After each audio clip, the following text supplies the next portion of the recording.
My apologies. Good afternoon. My name is Paul Fishman. I'm a partner at Arnold and Porter. I'm joined here today by my colleague, Mitra Hormozi of the law firm of Walden, Mocht, and Haran, as well as Rita Glavin of Glavin, PLLC. Ms. Hormozi and I represent the executive chamber of the state of New York, and Ms. Glavin represents the governor of New York in connection with the Attorney General's investigation of the allegations of sexual harassment. And we're here today to talk a little bit about that investigation. So let me start first by explaining the idea of Ms. Hormozi and I representing the executive chamber of the state of New York. Those of you who cover Albany and the governor's office know that that's a fancy and slightly old-fashioned way of saying the office of the governor. We don't represent the governor personally. Ms. Glavin and her colleagues do. In March, as you all know, the governor referred to the Attorney General of New York a request that she select an independent law firm to investigate allegations of sexual harassment and the surrounding circumstances. About a week or 10 days later, Ms. Hormozi and I and our law firms, of course, were engaged to represent the executive chamber. And our role is actually pretty simple to understand, I think. Our first goal and our first purpose was to make sure that the investigators got all of the information and all of the documents, whether they were hard copy and electronic, that they were entitled to. And as you might imagine, that involved a pretty massive production over the course of the next 3 or 4 months, an enormous number of hard copy and electronic documents. And the second part of our task was to represent chamber employees if they didn't choose other counsel, who wanted us to accompany them to the interviews that were requested by the investigators. And the third was to make sure that the chamber and its employees were treated fairly. And it's the last of those things that I want to address briefly. As you know, the special deputies on behalf of the Attorney General issued a 165-page report on Tuesday at 11 o'clock. As you all know, this is not like an ordinary civil or criminal proceeding. Their report will not be followed by a civil hearing or a criminal or a trial to determine the accuracy of their conclusions, how they got there, or to weigh the evidence. For the people in the chamber, this was the end of the line. This was for what the Attorney General and the investigators meant to have as effectively the first and last word. As a result, a few weeks ago, we asked the Attorney General's office to provide the people whose conduct would be discussed, the conduct that would be evaluated, and as you now know, the conduct that would be criticized. We asked for them to provide draft copies of those reports to the people whose conduct was really implicated by their findings. And we asked them to do that because we had concerns, as people would in any circumstance like this, that there might be things that were inaccurate, there might be things that were not sufficiently thorough, there were things that might be included or excluded from the report that might be fair or unfair. And we wanted to make sure that the people who were going to be discussed had an opportunity to respond before the report was made public. In the end, the Attorney General's office refused that request, and everyone in the chamber, from the secretaries to the governor, who were discussed in that report, got that report at exactly the same time as those of you in the press did and as you, the members of the public, did. And that was problematic because their opportunity to challenge, to rebut, to raise questions did not occur until after the report was public. And in today's media world, with its 24/7, all of those allegations were out and being reported while people were first flipping open the pages.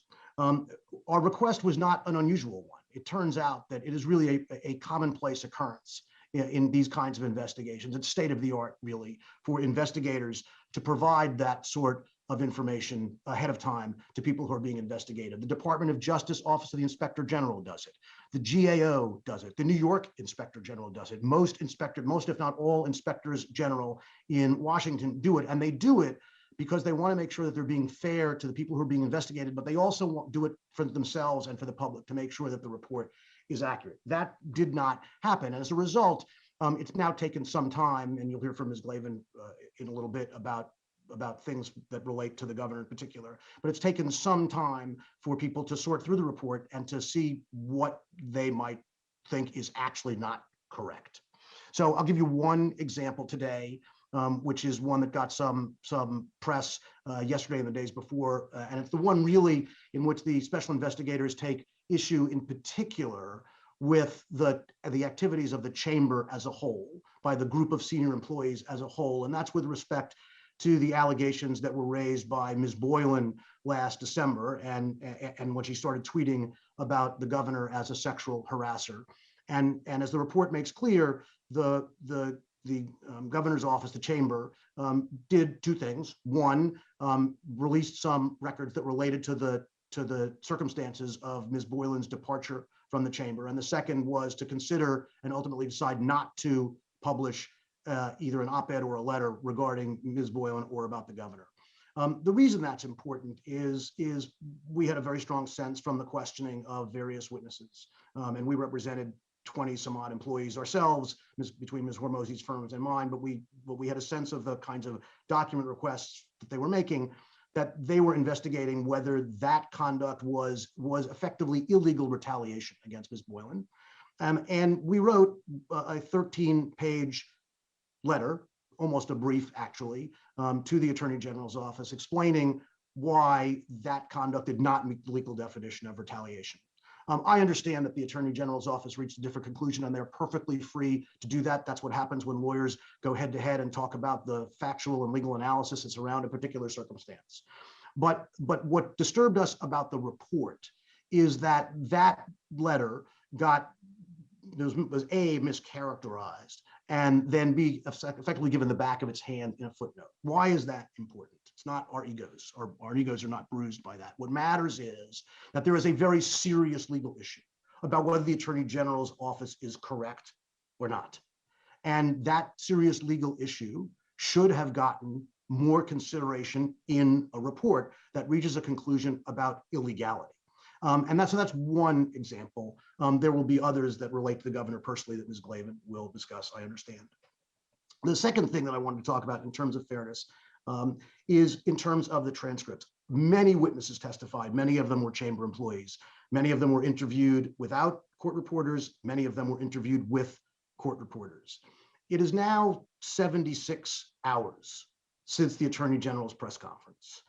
Not one of those witnesses and not one of their lawyers has a copy of the transcript, as we understand it, of their own client's interview. Nobody. The assembly seems to be getting them. District attorneys seem to be getting them, but the witnesses who still want to look and see whether their testimony was recorded accurately, whether the question was right or wrong, and even the public who might want to see how the questions were phrased, what the evidence actually is, does not yet have a copy to see that. And that's a particular problem for the people whose conduct was being questioned. It's also a particular problem for the governor and the chamber as we respond to that report, because it's, as you can imagine, as lawyers, what we like to do, what we need to do, what we're entitled to do on behalf of our clients is to see the evidence so that we can properly respond to it. But right now we can't. And so my one ask, it's too late to fix getting the report before it comes out. It's not too late to get the transcripts. And so whether it's the Attorney General's office or the Assembly, who now has the power and the authority to release those transcripts to the lawyers of the witnesses who testified and to Ms. Glavin so she can prepare her response on behalf of the governor, that's the last thing that I think we need to think about, is whether it is now time for those transcripts to be turned over so that the lawyers representing their clients can now finally respond on behalf of their clients as you, the press, you, the public, and people want to hear. So now, Ms. Glavin, I turn it over to you.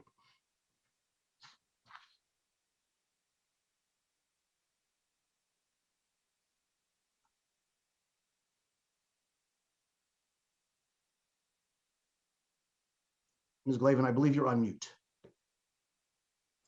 Sorry about that. Good afternoon, everybody. My name is Rita Glavin, and I represent Governor Cuomo. I'm a former federal prosecutor, and I know the difference between putting together a case against a target versus doing independent fact-finding with an open mind.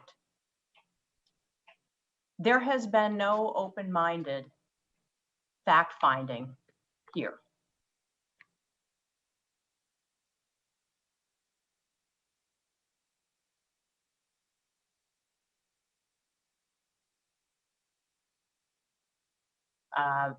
in this investigation. This investigation was conducted in a manner to support a predetermined narrative. Am I frozen?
Okay.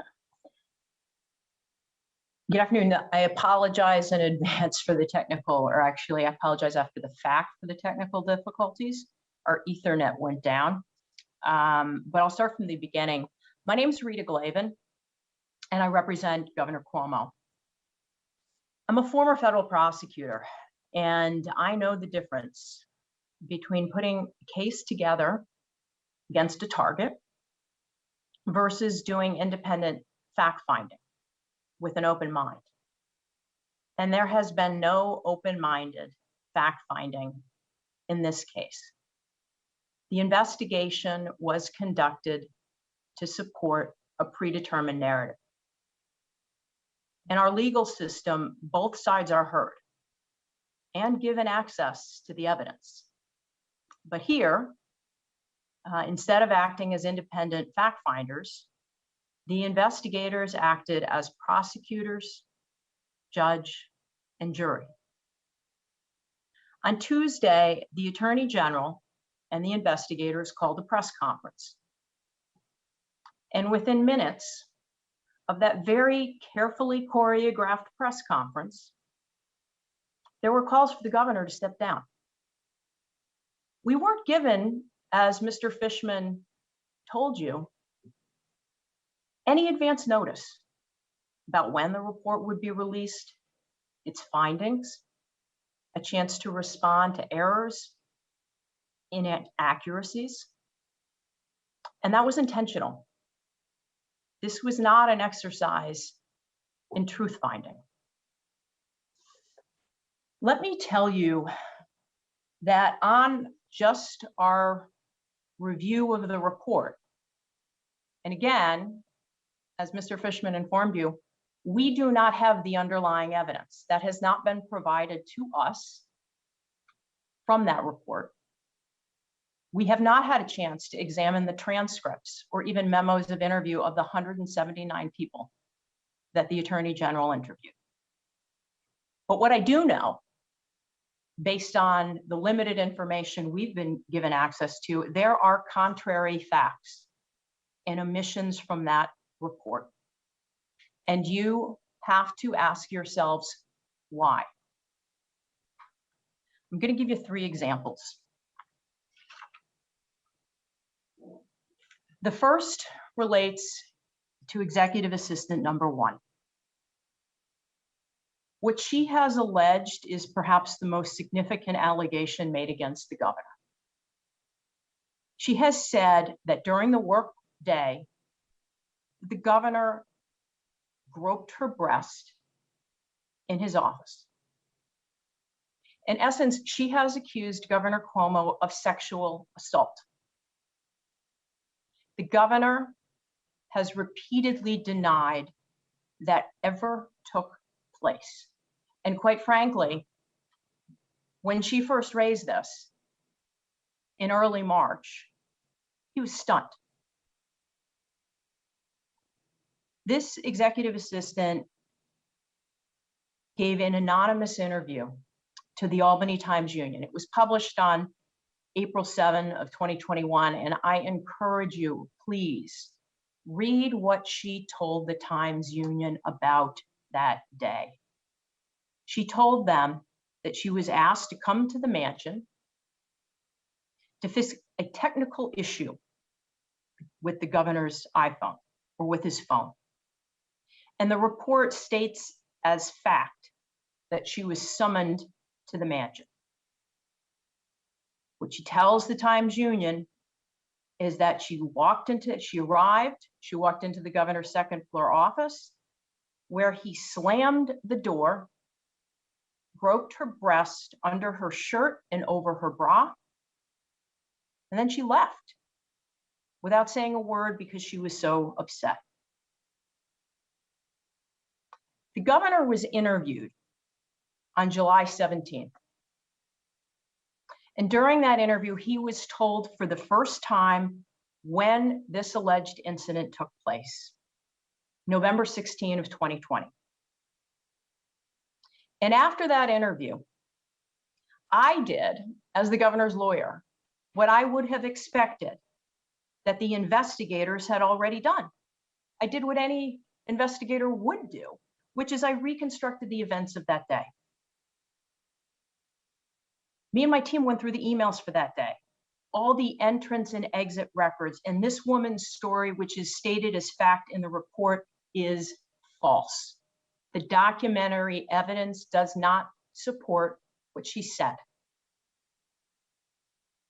And what is disturbing to me is that the two investigators did not show that evidence to you. They ignored it. Ask them why. Let's go through the timeline of November 16th, okay? In her account to the Albany Times-Union, she says she was summoned there from the Capitol to the mansion to fix a phone issue. She arrived, she went to the governor's office, he came out from behind his desk, that he groped her, and there was the door slamming. And he said, "I don't care," when she said, someone's going to see us. And then she walked out and left. Well, that's not what happened. She was at the mansion that day for several hours. She wasn't just working with the governor, she was working with other staffers. Emails that she sent while she was at the mansion reflect that she was joking while she was there. She was eating snacks, and she even offered to stay longer at the mansion when her work was done. Here is the timeline that the investigators don't talk about. She arrived at the mansion at 11:59. Within 5-6 minutes after she's there, she's forwarded a speech, okay, from Stephanie Benton, who was also in the mansion that day. She was there to work on a speech, not to fix a phone. And over the next hour or two, the governor was on phone calls with other governors, and he was preparing for a 2 o'clock phone call with governors and the Vice President of the United States about COVID. And he had a series of scheduled calls with governors in connection with that.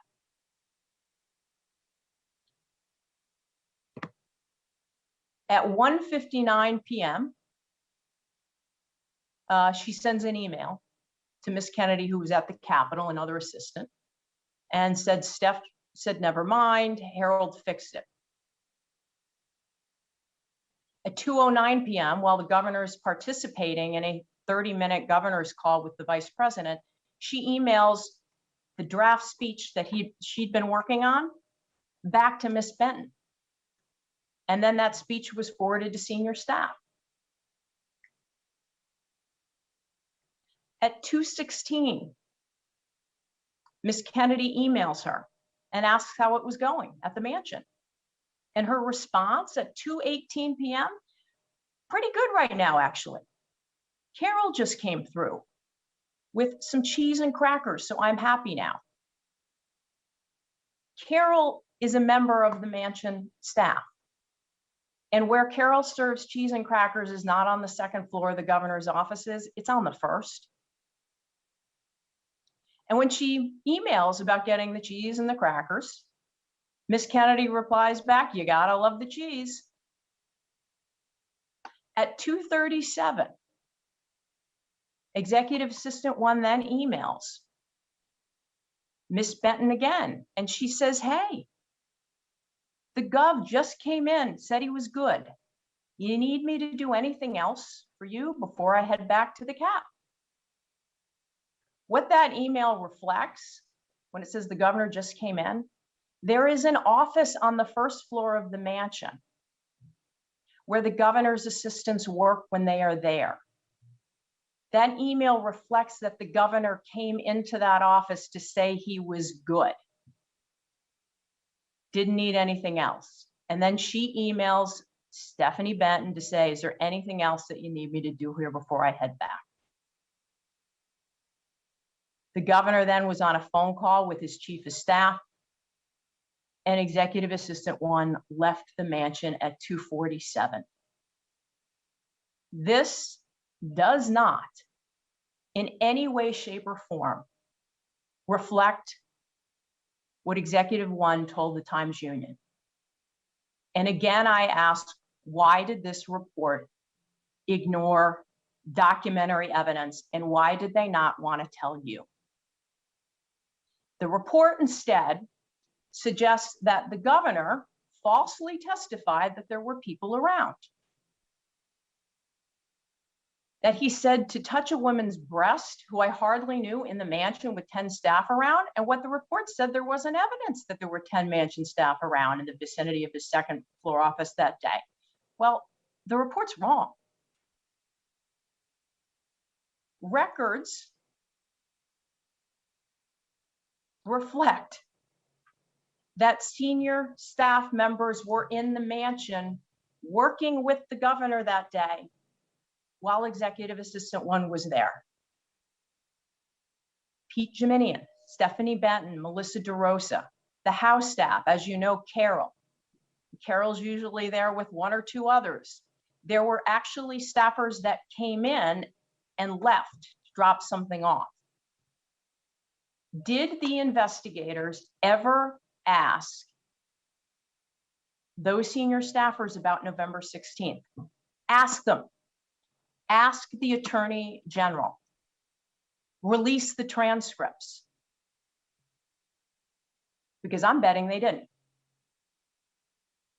It would have taken 5 minutes for the Attorney General's investigators to send a subpoena asking for all emails and records for November 16th, and they didn't do it.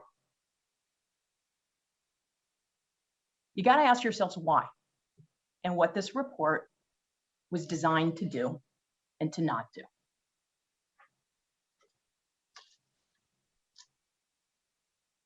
When Executive Assistant 1 claims the governor slammed his door, if you're to ask anybody who works in the mansion, because of the age of the mansion, a door being slammed shut echoes.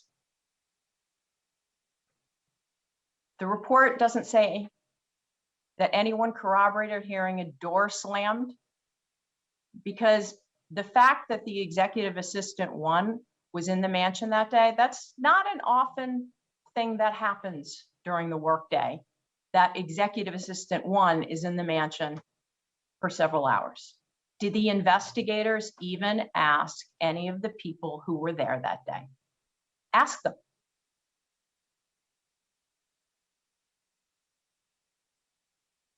I'm going to go to second example. Statements that undermined Lindsay Boylan's claims were ignored in this report.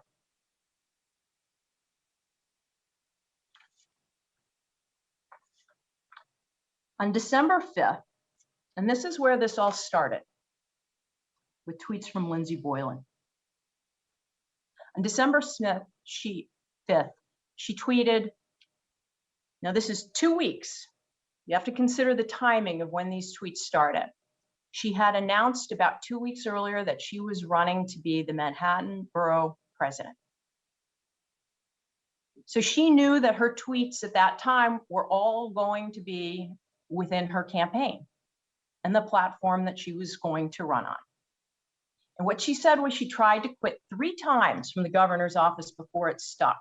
She said, I'm a privileged person. I could opt out, and eventually did. And what she was clearly trying to tell the world is that she opted out because of a toxic work environment, that she was being sexually harassed. Well, the evidence is not that that's why Ms. Boylan left. As has been,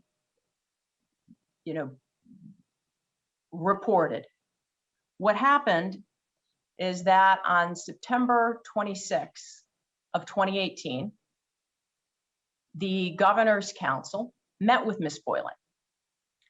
And the reason for the meeting is that there had been a number of employee complaints about her. The Attorney General's report omits what those allegations were. What was said about Ms. Boylan what the recommendation was from the Empire State Development Agency. Why? Why didn't they put that in there? When Ms. Boylan was confronted with a number of complaints, she immediately and voluntarily tendered her resignation. She then sent an email throughout the chamber. She was resigning. We want to know what happened 4 days later? She called the governor's council and said she wanted her job back.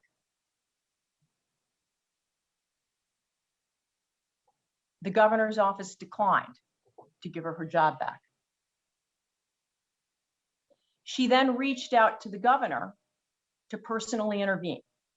She emailed his assistant, asked to speak with him. He didn't return her call after consulting with a number of people. Why didn't the investigators put this in their report? Particularly when 2 weeks after she started her campaign, she was leading the public to believe a false story, that she left because of sexual harassment and a bad work environment, when in fact she left after being confronted with a number of complaints and then really wanted her job back and they wouldn't give it back. The fact that this is not in the report goes to Ms. Boylan's credibility, and it goes to the credibility of the investigators and their investigation and their fact finding. I want to make a last point, the third point.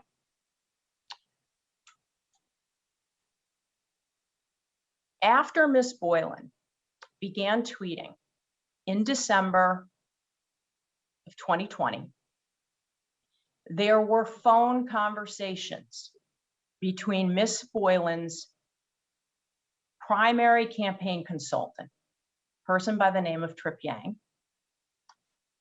and Letitia James's chief of staff, Ibrahim Khan. Those conversations were about what Ms. Boylan was tweeting about and her intent with respect to the allegation she was going to be making against the governor and what she potentially planned to do.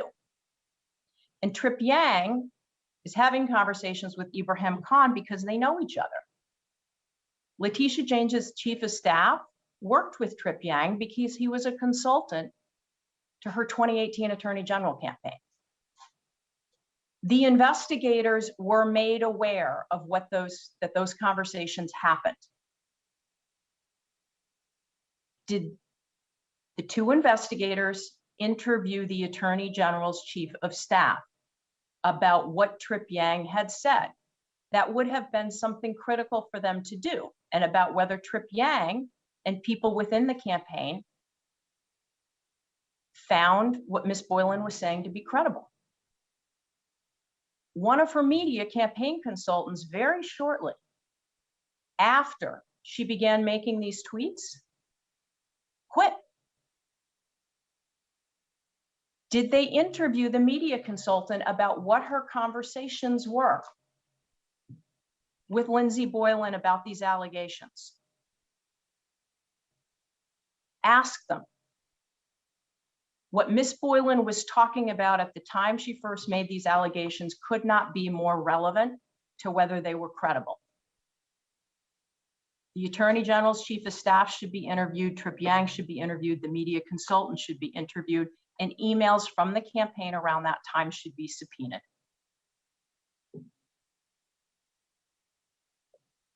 I want to go to my last point about the report, and my last point for now. There was a claim by Ms. Boylan made for the first time on February 24th in a Medium piece that she got onto the state airplane where the governor and other staffers were. And what she said is that she was sitting across from the governor, and this is a pretty small plane, next to a woman named Abby Collins. And what she said was that at one point that the governor said something to the effect of, let's play strip poker. Well, Miss Collins, Danny Lever, John Maggiore, and Howard Zemsky, they were on all flights with both Miss Boylan and the governor in October of 2017, and they stated that this conversation did not happen, okay?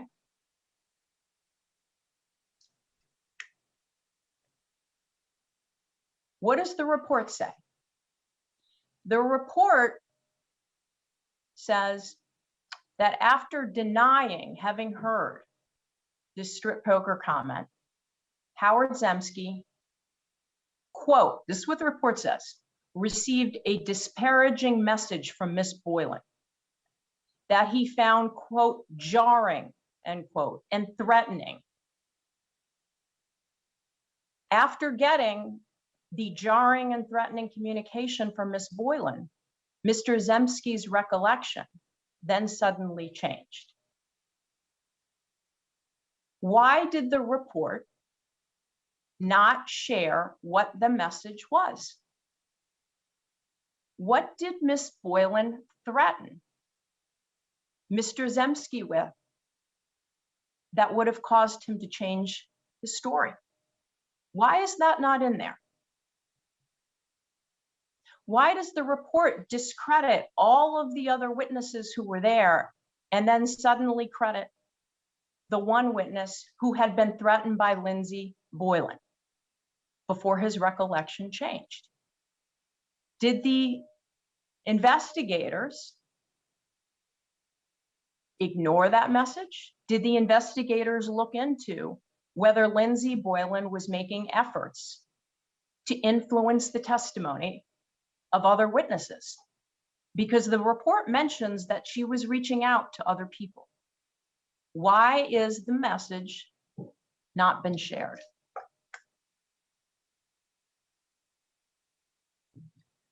The governor has been asked by the Judiciary Committee of the Assembly to get a response of any evidence or arguments that he has by August 13th. And we intend to do that. But what we have asked for and are entitled to is the evidence. We're entitled to get the transcripts, the underlying documents that support that report, because what we know is that they have left material out. And I will share with you that I received a phone call a few months ago from a lawyer. And this was a lawyer that I did not know. I didn't know was involved in the case and represented someone who I didn't even know had been interviewed. But this lawyer got my telephone number through another lawyer because this lawyer believed that it was very important for me to get some information. And the information was that the manner of questioning alarmed this lawyer, that I was being warned that minds were made up and that questions pushed back on evidence that was favorable to the governor, and particularly information this witness had to provide about credibility. The governor deserves to be treated fairly, and he must be. That did not happen here. This was one-sided, and he was ambushed. There's a rule of law in this country. I believe in it. Give us the opportunity to have the evidence, and we're going to give our response. Thank you.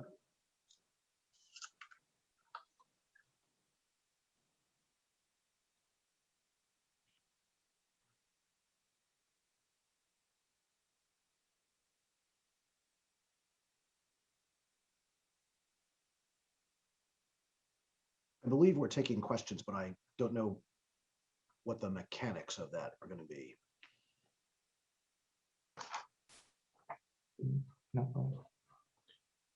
If you'd like to ask a question, please use the raise hand function at the bottom of your window.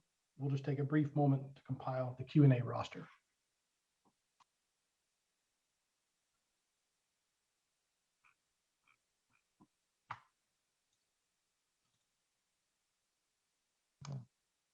First question comes from Marcia Kramer, WCBS TV.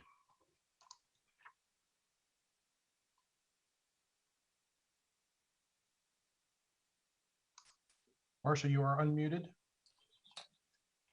Yes, my question to you is this: do you think that there was any problems in terms of the integrity of the prosecutors who were involved? Some of them, including Mr. Kim, had prior investigations of people in the Cuomo administration, and even the governor himself. Do you think that that prejudiced him, or was the governor given a fair hearing when he was questioned by him? Let me answer the first part of that question, and then I'll let Ms. Glavin answer the second part of this question. Look, I've known Mr. Kim for a pretty long time, and I'm loath to criticize people I know who are very highly regarded members of the bar. But you are correct that Mr. Kim was involved in his last position in the Southern District of New York U.S. Attorney's Office in 2 grand jury investigations that involved the Cuomo administration. And in one of those investigations, he personally interviewed the governor. I wasn't at those interviews. I was in my old job as the U.S. Attorney in New Jersey at the time. And so I don't know exactly what transpired in that interview. And then the governor has relayed that he complained about the assistant U.S. Attorney and the U.S. Attorney in the Southern District to the White House at some point. I obviously was not part of that conversation either, but the governor does have concerns, very serious concerns, about whether Mr. Kim was the independent investigator that the Attorney General promised she would appoint in this matter. But Ms. Glavin may have additional thoughts. Marcia, I actually think the best way for you to think about this, about the appointment of Mr. Kim to investigate sexual harassment allegations against Governor Cuomo, is for me to give you an analogy to Mr. Fishman. As you all probably know, Paul Fishman was the U.S. Attorney in New Jersey who had a long-standing investigation of Governor Christie and Bridgegate. What do you think would be the propriety if now fast forward 5-6 years later, Governor Christie was accused of sexual harassment allegations, of appointing Paul Fishman to be the one to do that? Does that lend to you a feeling that it would be truly independent fact-finding? The best I can tell you on this point is that Mr. Kim was part of an investigation of the governor and people around him for a number of years about the closing of the Moreland Commission. And then certainly with respect to the prosecution of Joe Percoco. And there's no question in my mind that he formed impressions about how the chamber was run. And you can look for yourself at some of the comments that Mr. Kim and Mr. Barara, his boss, Mr. Kim was the number 2, made about Governor Cuomo and how things were run in Albany during that time.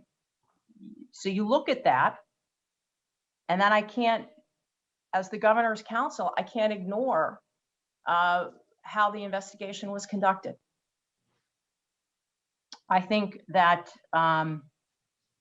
different lawyers may have done some things differently. And I'll leave it at that.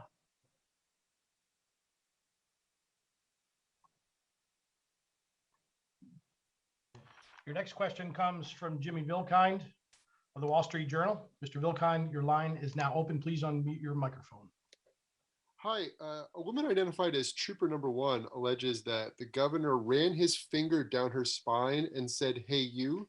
And in another instance, he touched her stomach from her belly button over to the portion of her hip where she carries her gun. Do any of you have any response to those allegations? I haven't seen any in any of your written materials or statements thus far. I want to mention two things about that. The first is that the governor will address that allegation himself, and so I will let him speak for himself when he does. When will he do that? I can't give you a timeline, but I know he wants to do it soon. But there is something I want to point out. The report suggested that the governor singled her out, and wanted her on the detail because of some improper motive. That's the clear suggestion in the report. And what the governor told the investigators in his testimony is that he had been complaining about the lack of diversity on his detail for some period of time. He has about 60 troopers that are on the detail. There's only a handful of women. And for a governor who has hired and has senior women in all of his top jobs, this had bothered him for some period of time, and he voiced it. And as the governor relayed it to the investigators,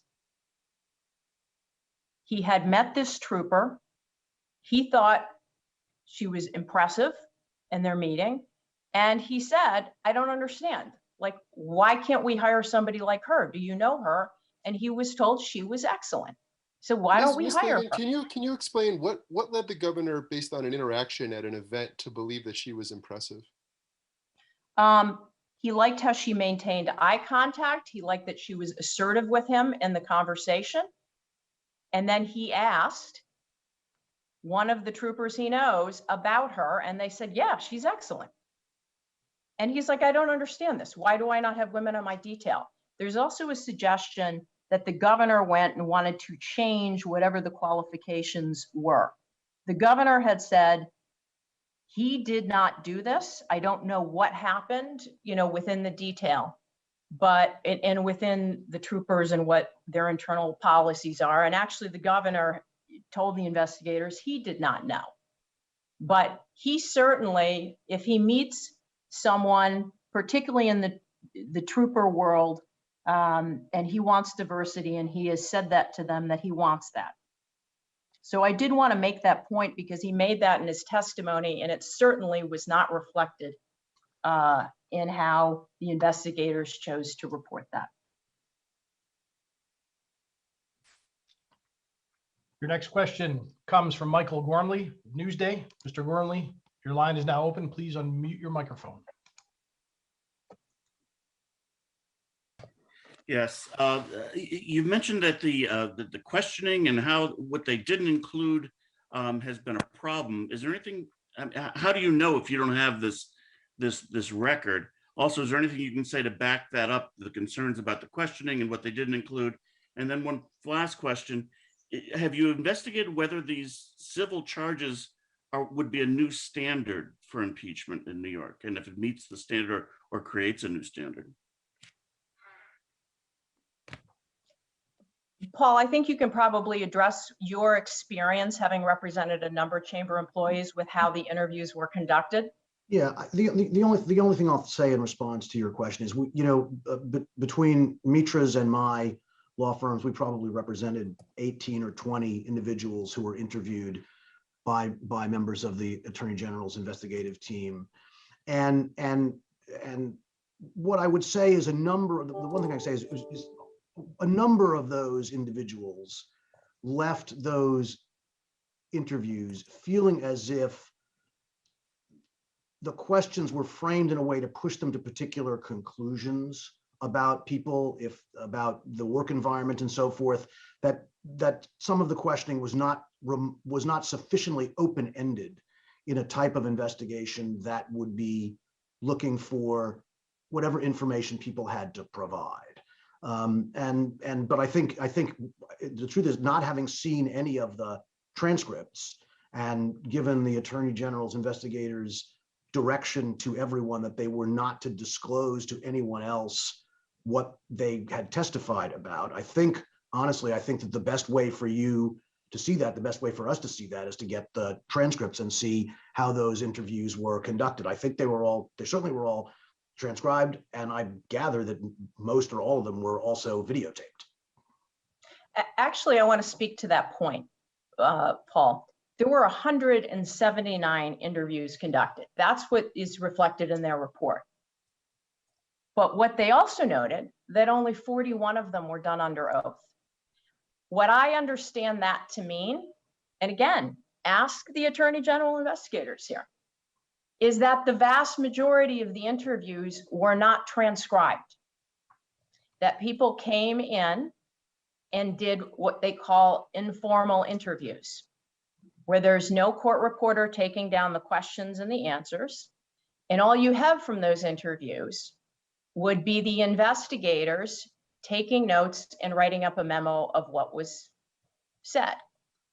What I have been told is that a lot of interviews of current and former chamber employees were done informally. So we don't have the Q&As that we do for the 41 under oath. And again, I'm sure the investigators will correct me if I'm wrong, but that there was a number of interviews, including the one where this lawyer called me, that the two lead investigators didn't even attend, Mr. Kim and Ms. Clark. They had underlings do it.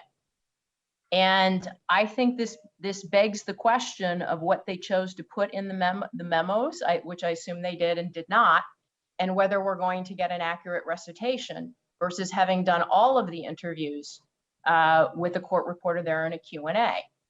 I am also aware. They had attorneys, right? They had attorneys It's present. Were objections raised?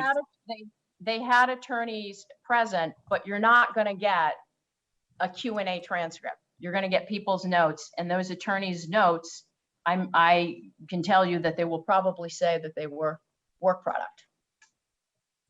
But there were no objections raised at the time on the record? I don't know. I don't know, because we were not told every person that was interviewed.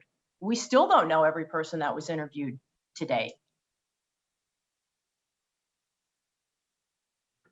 Question comes from Sonia McGee of CNN. Ms. McGee, your line is now open. Hi, just getting back to the state trooper again. First of all, is she still assigned to protect the governor? And Yes. Is she, and oh, she is. And as you know, what is being done to protect her and others who have spoken out with these claims against the governor against potential retaliation? And then, my other question just about your, sort of log of the day of the executive assistant. Is it possible that the executive assistant could have come on another day that just wasn't reflected in the log? What is the mechanism used to log people coming and going from the executive mansion? So yeah, let me hit the trooper question. I don't know currently now, since the report was released, but what I can tell you is up until a day or two before the report, the trooper was working. And I would also add that the governor has a view of this particular trooper, that's positive in terms of her job and day to day. With respect to what's being done about, retaliation, look, the whole world is watching right now. People are not going to be retaliated against by Governor Cuomo. But what we have to be able to do is examine evidence and be able to make a case for our client. Otherwise, to the extent that the assembly wants to move forward, to the extent they want to move forward with impeachment, you now have an impossible standard for us because we're not given access to the evidence. Now, I understand records have been provided to the assembly. We have asked them for that so that we can make an informed submission that adequately addresses the evidence and can point out areas where we believe there's been omissions or exculpatory evidence. I do also want to make another point on this, is that there are points in the report that talk about other chamber employees that believed a complainant. I do know and have been told by some other attorneys that they provided information that undermined the credibility of at least one complainant and questioned the motives. And somehow none of that made it in the report. Well, I'm sorry, Rita, I mean. And finally, with respect, I'm sorry, I left out one other point. You asked, could it be another day in November? Because this assistant said it happened in November. We have looked at the records of visits to the mansion, and we did not find another day in November. We're not aware of another day in November other than the 16th that she was there. And I'm sorry, your personal attorney for the governor, are you saying to me right now that you do not know whether or not one of the women who has accused the governor, who is, presumably still part of his protective detail, you don't know if she's still near him every day on a day-to-day basis? Because I have reporting that she is no longer on his protective detail. And I just want to know, was she moved because, was it her request? Was it the governor's request? I actually don't know. What you're telling me right now, I didn't know. That's new news, and I actually can talk to my client about it. I do know that shortly before the report, she was still on the detail. I haven't gotten any current information in the last several days, so I don't know. Your next question comes from Luis Ferrer of the New York Times. Mr. Ferrer, your line is now open. Hi there. So I have two questions. One is that the report has a footnote that says that the executive assistant #1 didn't remember the exact date that the incident happened, but that it was around when she took a photograph on November 16. I just wanted to ask what you made of that. And secondly, what happens after you submit your evidence to the Assembly's Judiciary Committee? Is there some sort of process laid out before the Assembly considers drafting articles of impeachment in which, the governor or the executive member gets to testify before the committee or its investigators or anything along those lines? Yep. Let me take the first question. In that particular footnote of the report, what the investigators said is that they were able to pinpoint what day it was because the assistant had said that her task at the mansion was to photograph a document while she was there. And so they were able to locate the photograph and that photograph was dated November 16th. And the mansion records reflect that that was the day she was there for 3 hours. And we have not seen evidence of another day in November that she was at the mansion. Second, with respect to the Assembly process, I certainly hope there is a process because we did not get that process in this report. We didn't get any process in the report.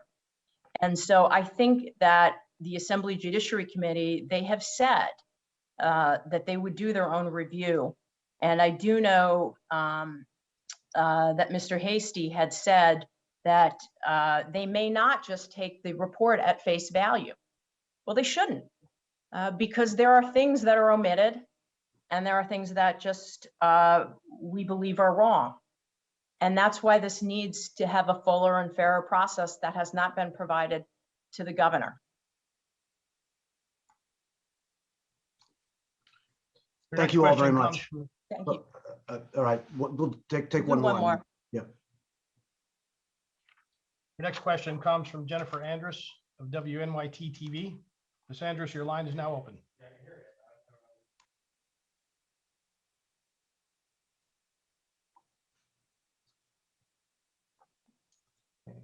You're going to mute your microphone, Ms. Andrus.